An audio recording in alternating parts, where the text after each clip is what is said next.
Chères citoyennes et citoyens de la communauté du Vieux-Gatineau, depuis octobre 2019, je suis l'agent de mobilisation de la revitalisation urbaine intégrée du Vieux-Gatineau, que l'on appelle aussi RUI-VG. Ce balado, comme les suivants, fait partie d'un projet citoyen qui découle de la démarche de la RUI-VG.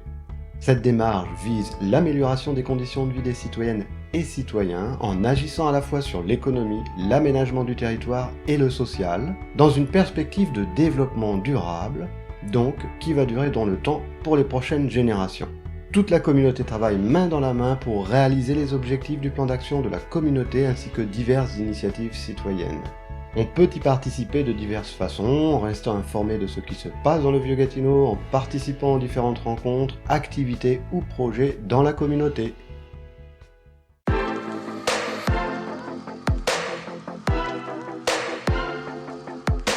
Bienvenue à toutes et à tous, chères citoyennes et citoyens, sur le balado de la rue du Vieux-Gatineau.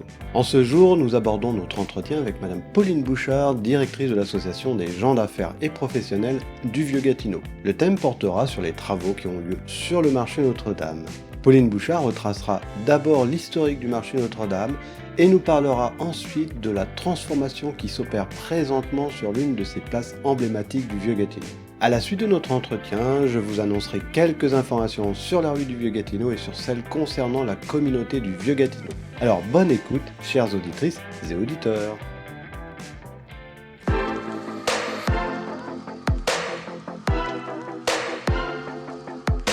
Bonjour Pauline.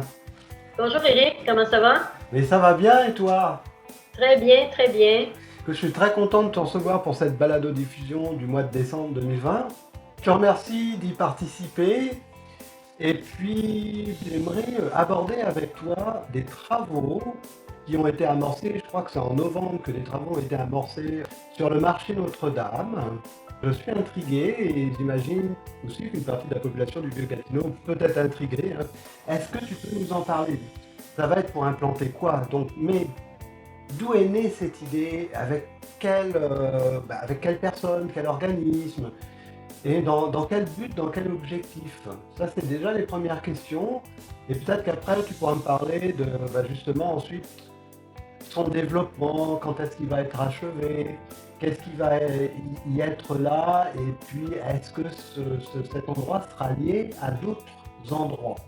OK, bien merci de me donner l'opportunité de parler de notre cher marché Notre-Dame.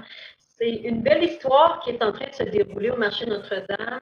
Ça représente, pour certains, évidemment, quand les travaux ont commencé, là, puis que la pelle mécanique, là, ça c'est le 4 novembre, là, la pelle mécanique est arrivée, puis a écrasé littéralement la structure avant du marché. Oui. Pour les gens qui connaissent le marché des dernières années, c'est une grande surface, un grand toit qui s'avance sur pilotis à l'avant et un genre de passage entre les deux, puis derrière, il y a un espace fermé qui a été réalisé là, au cours des années par la ville aussi. Donc, il y a eu déjà d'autres phases de travaux au marché Notre-Dame. Oui.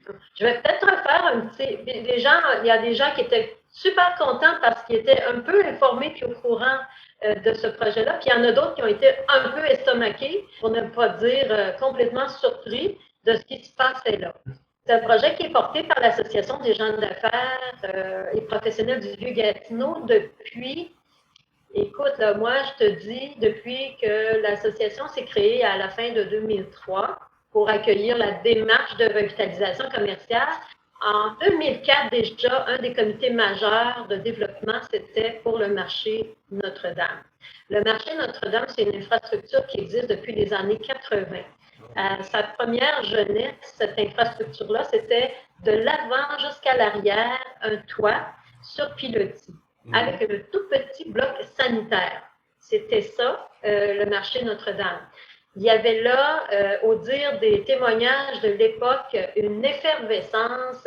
Les producteurs, les vendeurs, tout le monde était là pour l'alimentaire. C'est vraiment une belle plateforme agroalimentaire qu'on connaît de façon plus traditionnelle dans les villes et au cours des différentes époques. Donc, les gens arrivent avec les camions, les sacs de pommes de terre, arrivent avec d'autres choses. Puis, avec le temps, l'offre évolue et l'offre décline aussi.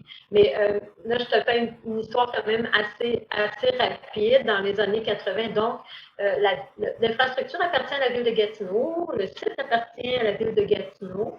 Et dans ces années-là, il y a quand même un certain nombre de constats.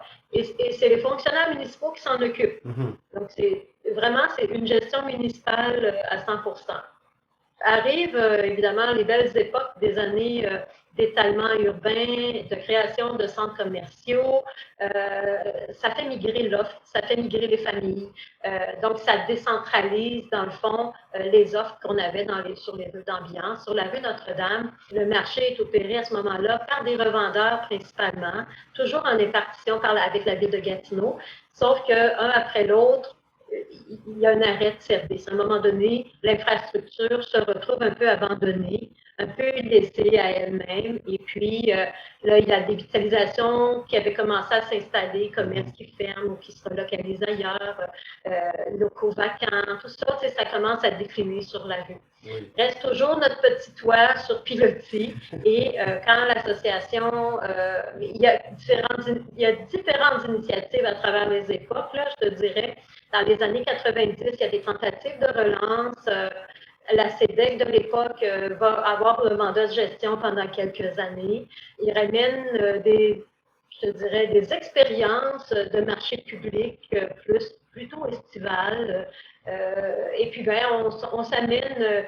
Ça mène à un peu d'animation, mais ça ne lève jamais d'un point de vue économique. Oui. Parce qu'il faut comprendre qu'on a cette petite infrastructure qui commence aussi à présenter certains problèmes récurrents pour les producteurs. Le toit crée un îlot de chaleur, donc les légumes flétrissent, il y a un manque d'eau. Tu vois, il y a comme d'autres choses qui font en sorte que même les vendeurs ou les producteurs se désintéressent de la place comme telle. Donc, dans les années, on passe quand même dans les années 90, début des années 2000, il y a la fusion, évidemment, la fusion municipale. Et le marché est toujours considéré comme un éléphant blanc. Oui. Donc, on entend beaucoup d'insatisfaction et beaucoup de nostalgie, surtout. Et je pense que le mieux était de construire sur la nostalgie plutôt que sur l'insatisfaction. Donc, quand l'association est créée dans les années 2003, on utilise une charte qui est inactive, qui s'appelle la Corporation du marché Notre-Dame. Oui. Donc, il y avait déjà une corporation à l'époque qui s'était créée pour aller chercher du financement pour restaurer, rénover le marché Notre-Dame.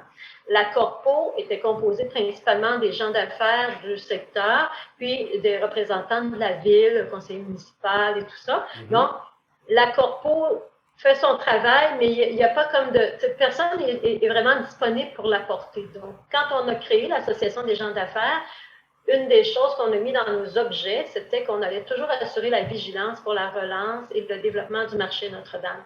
Donc, c'est comme si on acceptait, à partir de cette charte-là, de devenir l'Association des gens d'affaires, mais en plus du développement commercial, du développement économique, de l'animation, de promotion du secteur, on allait porter ce projet majeur-là qui était le marché Notre-Dame. Donc, assez rapidement, on a réussi à aller chercher du financement, autant municipal qu'une petite partie fédérale, pour pouvoir, là, à ce moment-là, c'est plus la ville, là, ce que j'allais dire, c'est la ville a créé la partie fermée. Donc, en 2005, les travaux commencent, finissent en 2006, et là, l'association a un bail de gestion avec la ville pour opérer. Donc, à l'intérieur, qui était la partie fermée, comme à la partie avant, qui était la partie encore sur pilotis, mais là, il y avait eu plein de travaux. Là. La ville avait injecté quelques centaines de milliers de dollars pour changer l'électricité, les luminaires. Il y avait le toit fermé, la partie arrière, un bloc sanitaire qui est hivernisé, hommes, femmes adaptés aussi. Donc, il y a beaucoup déjà de belles améliorations à ce moment-là. Et nous, on a répondu à un appel d'offres public pour obtenir la gestion du marché pour y développer une offre agroalimentaire. Donc, on est toujours dans la lignée de l'offre agroalimentaire, d'y réintéresser aussi des producteurs et des transformateurs de l'agro. Oui. Et à l'intérieur, on visait d'avoir une offre plus conséquente, plus d'une durée plus longue parce que les tentatives de journée de marché, là, une fois par semaine à partir, mettons, du mois de juin, aller jusqu'au mois d'août ou septembre, ce n'est pas suffisant pour, je dirais, rentabiliser les coûts d'opération d'une infrastructure qui est là comme permanente, là, qui a des coûts d'énergie, des coûts d'enlèvement, de traitement des ordures, d'entretien et tout ça. Donc, il fallait trouver une façon que le projet soit économiquement viable pour pouvoir au moins supporter l'offre conséquente.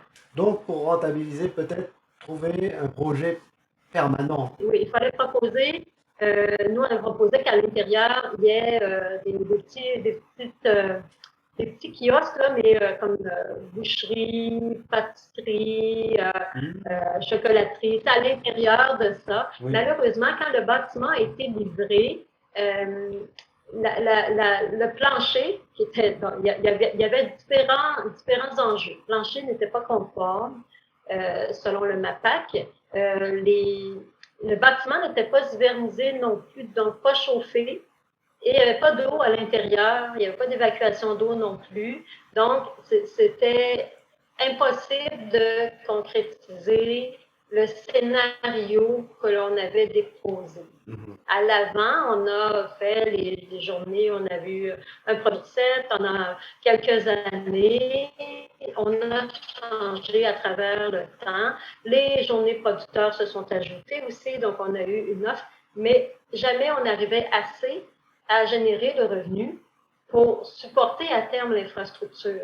Parce qu'évidemment, les producteurs, eux, ils ont besoin de bons tarifs pour venir. Si tu charges trop cher, ils ne viendront pas. À travers ça, l'engouement des marchés publics est redevenu un petit peu tendance. Donc là, les marchés se multiplient. Les initiatives de kiosques à la ferme. Donc là, les producteurs veulent même plus se déplacer, mais veulent vendre en kiosque chez eux. Donc là, il y a toutes ces tendances-là qui sont jouées en même temps. Donc, on a opéré quand même depuis 2006, quand l'infrastructure a été livrée. On a opéré, on essaie, on fait toutes sortes de tentatives. On engage des gens qui travaillent toute l'année même et qui font des partenariats. Sauf qu'on voit que ça ne lève pas suffisamment pour que ce soit viable là, à terme. En 2010, on va chercher des sous pour ce qu'on appelle des études d'opportunité. On fait des tests de marché sur le marché. Donc, on développe, avec ce que les gens nous disent, on développe en 2011 l'initiative intérieure. On se dit, parce que là, on ne peut rien faire à l'intérieur. C'est comme un endroit que les gens considèrent même comme un entrepôt. Là, si on ne peut pas opérer, puis on ne peut pas rien faire à l'intérieur. Donc, on installe une initiative qui s'appelle Propulsion 5, qui devient le pôle. Ça, c'est le deuxième projet majeur qu'on présente. À l'avant, on dit, on va présenter quelque chose au niveau agro. Et puis à l'arrière, on va présenter quelque chose de culturel. Donc, on a fait un test en 2011, c'était le projet pilote de Propulsion 5, donc qui est là, 2012, qui est là depuis 2012, parce que d'année en année, on a été soutenu par la ville, comme n'importe quelle petite initiative culturelle et communautaire.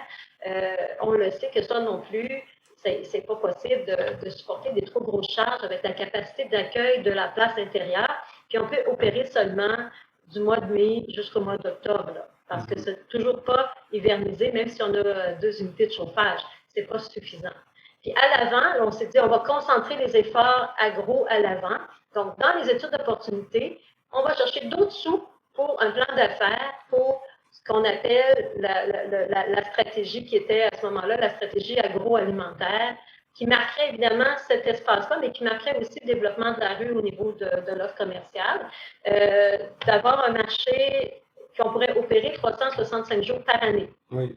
Donc, ça nécessitait que le bâtiment avant, que le toit sur pilotis soit transformé pour qu'on puisse opérer 365 jours. Donc, pour pouvoir rentabiliser, il faut qu'on ait une offre conséquente et stable pour que les gens y retrouvent ce qu'ils veulent, mais aussi pour fidéliser, pour ne pas avoir à chaque année à recommencer. Le premier plan d'affaires, c'était les serres urbaines Notre-Dame. À l'époque, c'était avec la GAP. C'est la GAP qui faisait les études, qui a fait les plans d'affaires et qui a présenté, après ça, qui a levé le financement pour ça, pour les premiers plans d'affaires. Je dis les premiers parce qu'on en a eu quelques-uns à travers les années. obtient ça. Puis là, l'idée, c'est d'avoir fermé la partie avant du marché. Oui. Juste à côté, implanter 2 petites serres au sol, ce qu'on appelle des serres vitrines, pour une production vraiment sur la rue et avec une vente directe à l'avant dans la partie avant du marché. Ce premier plan plus à terme, donc ça c'est la première phase. Marché fermé à l'avant, serre au sol et phase 2, avoir un grand bassin de serre supplémentaire au nord du parc Sans-Cartier. Donc de proximité, on optimisait les équipes, on augmentait la capacité de production. Est arrivé plein de choses, mais il a fallu mobiliser la communauté. À travers tout ça, la démarche de revitalisation urbaine intégrée s'est installée. La communauté a quand même soulevé ce projet-là, a dit ce projet-là, il est quand même hyper intéressant parce que oui, il répond à des besoins sociaux, il répond aussi à des besoins environnementaux, puis à des besoins économiques. Donc, c'est devenu un des projets phares du plan d'action de la démarche de revitalisation urbaine intégrée. Mais nous, là, à l'association, là, comme je me plais des fois à dire, là, le bébé était rendu plus gros que la mère. Ah, oui. Et là, c'était difficile pour l'association de porter ça. Donc, en 2013, on a mobilisé, puis il y a une corporation qui s'est créée, une corporation distincte, les Serres urbaines Notre-Dame, que les gens connaissent maintenant, qui est toujours en action. Et qui a repris le flambeau pour faire avancer le fameux projet de construction au marché. À travers le temps, les représentations se sont faites, la ville a embrassé le projet également, puis c'est ce qu'on voit apparaître actuellement. Le beau trou qui est là va permettre à terme d'accueillir un nouveau bâtiment, parce que nous-mêmes au départ, là, on a été agréablement surpris qu'il y ait un nouveau concept qui permette d'amener un bâtiment qui est en tendance plus moderne et qui respecte aussi le souhait de laisser entrer le soleil sur notre communauté, que le soleil s'amène sur une communauté en revitalisation par le biais d'un projet majeur comme ça. Donc, très fenestré, le bâtiment qui s'en vient et qui devrait accueillir un café-boutique, donc, mais de produits locaux, produits régionaux. Oui. Et la deuxième phase des serres urbaines qui était prévue au parc Sans-Cartier, bon, je cacherai à personne qu'il y a eu 2 belles années d'inondation qui ont vraiment fait en sorte qu'il n'y a rien qui va se bâtir dans le parc Sans-Cartier de façon permanente comme ça. Donc là, les serres urbaines ont dû réorienter un peu leur approche et s'est présenté l'opportunité avec Produits forestiers résolus pour un lot avec une technologie différente, possibilité de produire des protéines en plus des légumes. Donc, un beau complexe aquaponique qui, à terme, dans le fond, c'est comme si le projet s'était inversé. Le complexe aquaponique doit démarrer avant que le café-boutique démarre parce que c'est avec ces produits-là qu'on va en partie faire les recettes et aussi vendre des produits, en plus d'ajouter des produits qui viennent d'ailleurs, de l'Outaouais et peut-être même du Québec. Là, pour l'instant, en tout cas, on a suffisamment une offre intéressante. Donc, on garde tout ça dans le quartier. Et le complexe aquaponique, lui, il sera situé où? Sur la rue Maine. Sur la rue Maine. Juste à côté de l'usine. Résolu cède un terrain qui est un ancien stationnement là, qui, en fait, ils ont cédé 2 terrains. Donc, un qui est plus un grand jardin qui a commencé à voir le jour, à prendre forme en 2019, qui se continue, là, évidemment, avec notre année COVID, il y a quelques retards là, dans tout ce qu'on pouvait faire, mais le complexe aquaponique va fournir, dans le fond, des denrées de base et même des recettes parce que le complexe aura 2 salles de transformation pour la truite et pour les fruits et légumes. Donc, on aura une partie de ce qu'on appelle des intrants pour concevoir le menu du café-boutique et puis remplir les frigos et les tablettes avec ces produits-là, plus des produits qui nous viennent du reste de l'Outaouais. Et le marché public que l'on avait de façon toujours historique, lui va revenir extérieur sous forme de petits chapiteaux qu'on va déployer autour de tout ça. Et évidemment, un jour, on espère pouvoir implanter les 2, là, c'est rendu une serre au sol juste à côté de la nouvelle infrastructure. Oui. C'est dans les plans. Tout ça, c'est rendu possible, évidemment, parce que la communauté l'a porté, mais aussi parce que la ville de Gatineau a cru au projet, a cru au potentiel de la communauté et a accepté d'y injecter, là, c'est 1,9 million de dollars que la ville injecte là, dans la partie avant du marché. C'est quand même majeur pour notre secteur. Puis qu'on puisse y redéployer quelque chose d'agriculturel. Moi, c'est comme ça que je dis. Plus le côté de propulsion simple qui va être maintenu. Donc, on aura toujours un pôle autant agro qu'un pôle culturel communautaire parce que dans le fond, ce projet-là, il appartient aussi à la communauté. Oui. Le complexe aquaponique avec justement le café boutique, il va y avoir, c'est intimement lié. Les deux sont liés. C'est le même promoteur social, premièrement, qui devrait, tu vois, le modèle d'affaires serait que l'association soit encore gestionnaire de l'ensemble de l'infrastructure, qu'elle continue à être déployée avec d'autres partenaires au niveau de propulsion simple, s'occupe du marché public, mais que la partie café-boutique soit relève des serres urbaines Notre-Dame, qui vont, dans le fond, s'en servir comme lieu de mise en marché de ce qui sera produit et développé au niveau du complexe aquaponique. Oui, c'est ça. Le complexe aquaponique va produire. Ou des jardins. Oui, oui c'est ça. Et le café boutique va. Si on, veut, si on veut de la truite au café boutique, ben, il faut que le complexe aquaponique la produise. Oui, on ne pourra pas inverser les processus, ça c'est certain. D'accord. Donc il y a des enjeux, là, évidemment. Oui, il y a des enjeux. Et quand est-ce qu'on pourra s'attendre à avoir debout dressé et à pouvoir consommer dans le café boutique? Et là, je crois que c'est avant toute chose, il faut évidemment, les travaux du marché vont durer 8 mois. Donc, c'est un chantier minimalement de 8 mois. Et on ne sait pas ce qui arrive avec, tu sais, comme on sait qu'avec la COVID, le vaccin arrive aujourd'hui. Il y a une première dame en Angleterre qui s'est fait vacciner. Mais le temps que toute la population soit majoritairement vaccinée et puis qu'on ait éloigné le spectre un peu de la COVID ou qu'on le contrôle mieux, évidemment, il y a des enjeux pour un restaurant. Ouvrir un commerce en restauration, c'est un enjeu. Donc, peut-être qu'à ce moment-là, il faut qu'on attende que le complexe soit plus optimal pour nous fournir les matières premières, qu'on ait une plus grande boutique. Donc là, on est en train de réviser un peu les scénarios d'un autre plan d'affaires qu'on a sur la planche à dessin. Mais c'est très prometteur. Puis, on espère que, en tout cas, le plus vite possible, parce que je sais, Eric, il y a aussi des travaux majeurs qui s'en viennent de réaménagement urbain de la rue Notre-Dame. Oui. Donc, partir en affaires dans un contexte COVID plus 2 années de travaux après, c'est un pensée-y bien, surtout quand c'est un projet d'économie sociale. Hein. Oui. C'est porté par la communauté. Donc, c'est pour ça qu'on s'est dit que plus vite on optimise le complexe aquaponique, plus solide on serait aussi au niveau du café boutique. Mais tout ça est vraiment bien enligné, là. Il faut juste qu'on ait des meilleures conjonctures au niveau des travaux, de réaménagement de la rue, de la place Notre-Dame, puis de tout ça, là, ça va bouger. Ça va être fantastique. Tu sais, tout à l'heure, on a parlé un petit peu, là, mais c'est vraiment pour et par la communauté, là. C'est vraiment une appropriation communautaire, là, ce projet-là. Donc, plus les gens vont se l'approprier, plus il va être à notre image, puis plus on va le soutenir. Oui. C'est vraiment ça. Ça va renforcer aussi, ça va renforcer l'identité de la communauté du Vieux-Gatineau aussi, je pense. Un sentiment davantage de racinement. J'ai pas le droit de te dévoiler certaines choses, même sous la torture. Mais... c'était ma question suivante, mais bon. Peut-être dans une prochaine balado.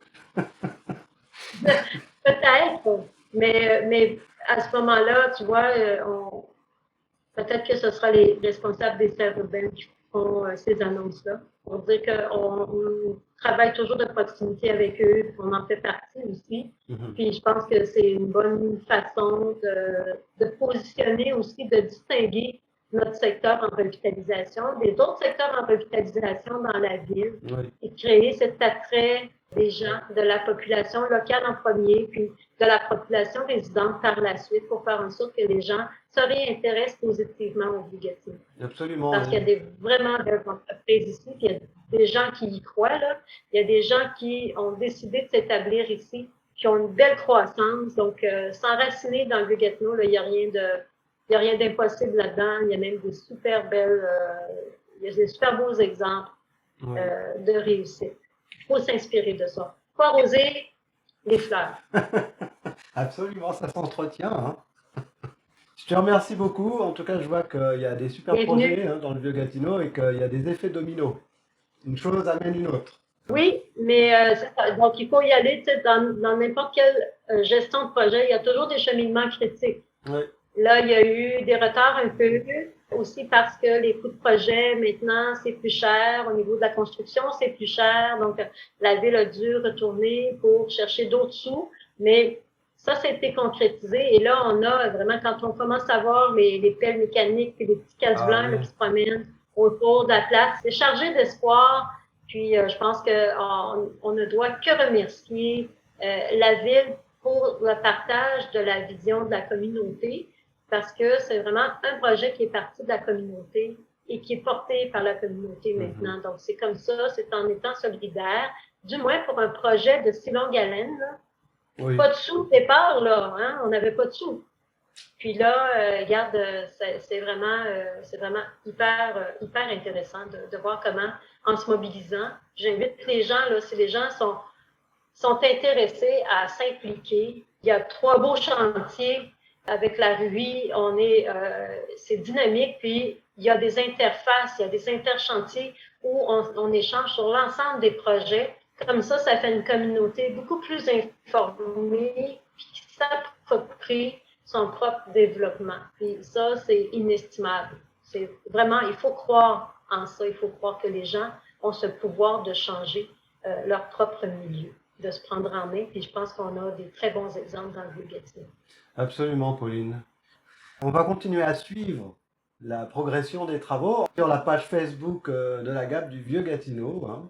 Oui, la page Facebook, on a mis l'album photo. Oui. On a mis l'album photo parce qu'on documente là, les travaux et on partage aussi, on a une page marché Notre-Dame qu'on partage de temps en temps, des photos ou autre chose, mais tu sais, comme là, à terme, la page du marché Notre-Dame comme telle va servir plus à la partie publique, c'est le marché public Notre-Dame, qui fait que là, on a référencé l'avancement des travaux sur un album photo sur notre page Facebook. Puis, n'hésitez pas, si vous avez des questions, communiquez avec nous, ça va nous faire plaisir. Si on n'est pas capable d'y répondre, on va vous référer à une personne pour qu'ensemble, on comprenne ce qui se passe puis qu'on voit ce qui s'en vient sur nos artères. Tout à fait. Commerciales. Très bien. Écoute, merci Pauline encore une fois et puis passe une belle journée et puis à bientôt. Merci, c'est un plaisir.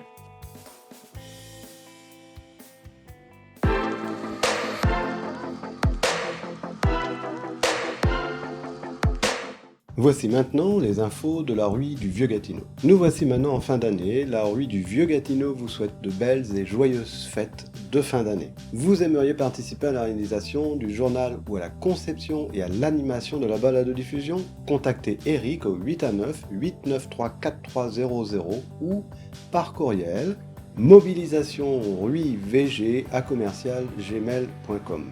Eh bien, chères auditrices et auditeurs, restez avec nous et suivez la RUI sur son Facebook RUI Vieux-Gatineau. Vous pouvez aussi nous contacter par téléphone au 819 893 4300 ou par courriel ruivieux-gatineau@gmail.com et mobilisation-ruivg@gmail.com.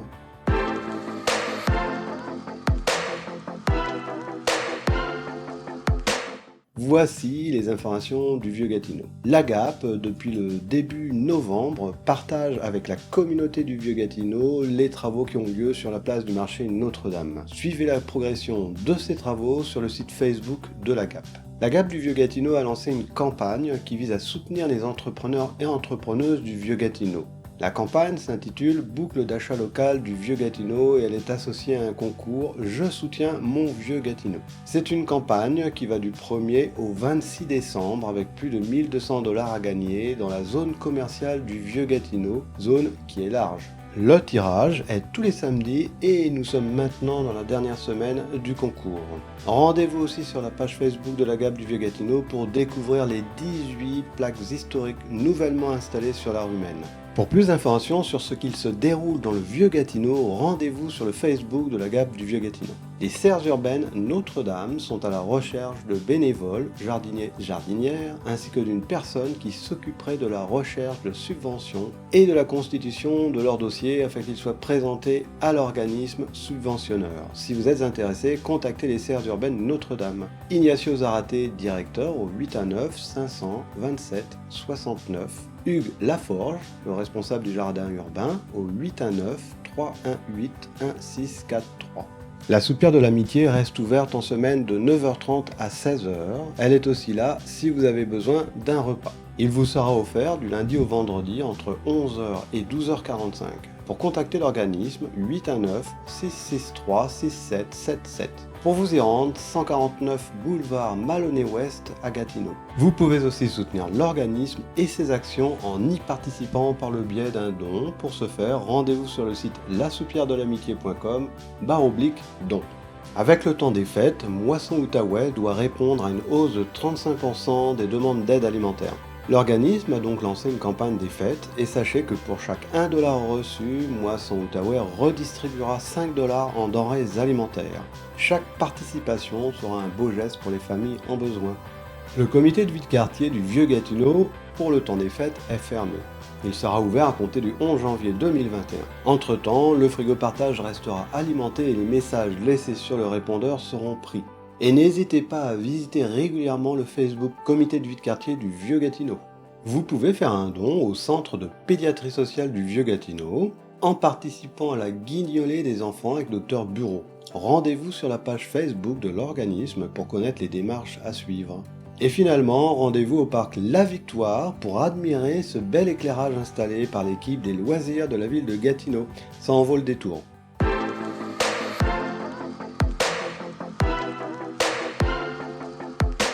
Et bien voilà, chers auditrices et auditeurs, ici s'achève notre balado-diffusion du Vieux-Gatineau. Nous espérons que vous avez apprécié cette capsule. En attendant la suivante, chère communauté du Vieux-Gatineau, prenez bien soin de vous.